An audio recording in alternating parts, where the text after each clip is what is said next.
Le 16e gouvernement toujours sans président, comme on s'y attendait, les indépendantistes ont gardé chacun leur candidat ce matin. Eh bien, nous les écouterons. Les formations en Calédonie avec plein d'idées, des dispositifs efficaces depuis 1 an pour l'association Initiative NC et un nouvel outil de réalité virtuelle pour entraîner les stagiaires de la CCI à la prise de parole. Nous réécouterons Céline Sauvich de la Chambre de commerce. Elle était notre invitée ce midi. Et puis enfin, un exercice de recherche d'avion après un crash simulé, bien sûr. Ça se passait toute la journée du côté de Watom à la fois. Grand merci d'être avec nous ce soir. Toujours pas de vice-président donc pour le gouvernement de la Nouvelle-Calédonie. Comme on s'y attendait, les indépendantistes présentaient chacun leur propre candidat ce matin. Gilbert Thuyenot pour l'Union calédonienne et Jean-Pierre Jaiwe pour l'UNI. Tous deux ont recueilli les voix de leurs listes respectives. 3 pour Gilbert Thuyenot et 2 pour Jean-Pierre Jaiwe. Les 6 élus loyalistes ont voté blanc pour l'élu de l'UNI. L'une des raisons de cette mésentente, l'Union calédonienne n'aurait pas respecté la démarche concertée, actée lors du congrès du FLNKS, lors de l'élection du président de la province Nord. On écoute Jean-Pierre Jaiwe. Au niveau de la province Nord, l'UNI, qui est arrivé en tête donc, des élections, n'a pas partagé les présidences. Et il se trouve que, au moment où on a discuté, dans le cadre de cette démarche concertée, la mise en place des exécutifs provinciaux, c'était le vendredi 17. Donc on s'est retrouvés soit le jeudi ou, je ne me rappelle plus très bien, le mercredi d'avant. Donc on a discuté avec l'Union calédonienne.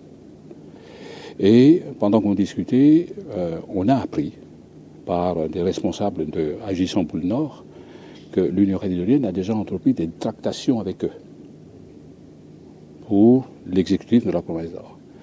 Et donc on a dit, c'était pas... La démarche concertée ne consistait pas à aller voir les autres après les élections. C'est d'abord entre nous, avant d'aller voir les autres.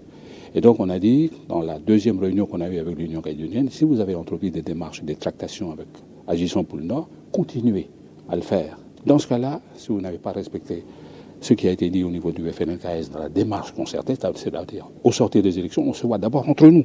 Et donc on a dit, dans ce cas-là, vous faites ce que vous avez à faire. Nous, on présentera nos candidats et c'est ainsi que les choses se sont faites. Une information démentie par l'élu de l'UC, Gilbert Thuyenot. Je crois que ça fait partie des légendes, ça. Moi, je sais qu'à l'issue des élections, seul le président de l'Union calédonienne avait été habilité à discuter avec le groupe du président Niaoutine. Personne d'autre n'a été parlé, ça c'est sûr. Ça. Alors, sans vice-président, le gouvernement peut quand même fonctionner. La loi organique précise qu'une semaine après l'élection du président, l'exécutif sera officiellement installé, c'est-à-dire d'ici vendredi. Les 11 membres du gouvernement devraient être de nouveau convoqués et on pense à mardi prochain pour une nouvelle tentative d'élection du vice-président. Mardi, il devrait également procéder à la répartition des secteurs. Gilbert Thuyenot et puis avant lui, Jean-Pierre Jaiwe étaient interrogé par Clarisse Wetway. Pour le prochain recensement, l'ISEE est à la recherche de plus de 800 agents recenseurs sur l'ensemble du territoire. Si vous êtes intéressé, vous avez d'ailleurs jusqu'à vendredi soir pour déposer votre candidature. Et le recensement, ce sera du 10 septembre au 7 octobre prochain. Olivier Fagnot, le directeur de l'ISEE, l'Institut de la statistique et des études économiques, était ce matin l'invité de Angélique Souche. Il est revenu notamment sur cette question toujours d'actualité, la question d'appartenance à une ethnie qui sera posée. Écoutez. C'est un acquis, c'est ce qui fait la spécificité du recensement calédonien. Il y a qu'en Calédonie qu'on pose ce type de questions.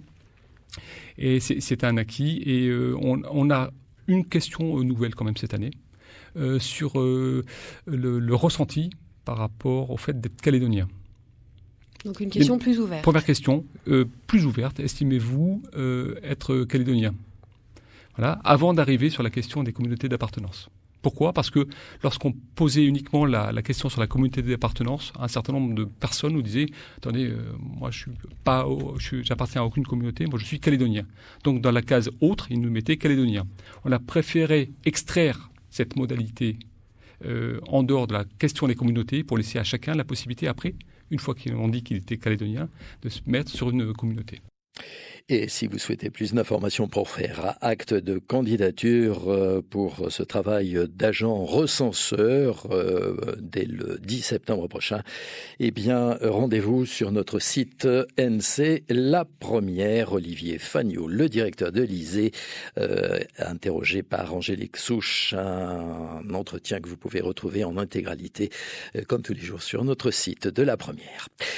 Les 1 an des dispositifs d'accompagnement à l'entrepreneuriat de l'association Initiative NC, une association qui crée en 2018 ces parcours itinéraires Créa Sud et 45+, des programmes d'aide à la création d'entreprises, je vous le disais, qui auront déjà accueilli plus de 150 personnes autour d'ateliers et de coaching, autant de projets lancés ou qui sont en cours de création pour une première année des plus fructueuses. C'est ce que nous assure Viviane Lafay, la directrice de cette association Initiative NC.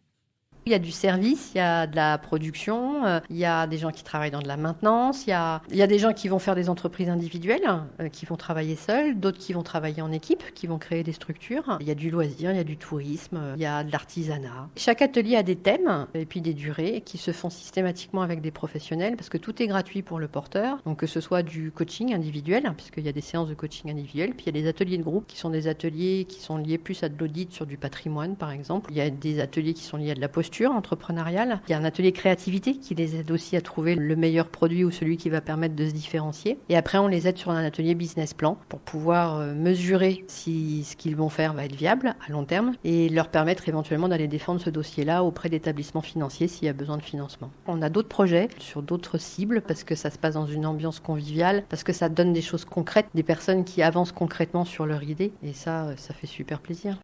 Viviane Lafay, la directrice d'Initiative NC, au micro d'Alix Madec. Et puis, formation toujours, un nouvel outil de formation de la CCI pour maîtriser la prise de parole en public, un outil qui fait la part belle à la réalité virtuelle.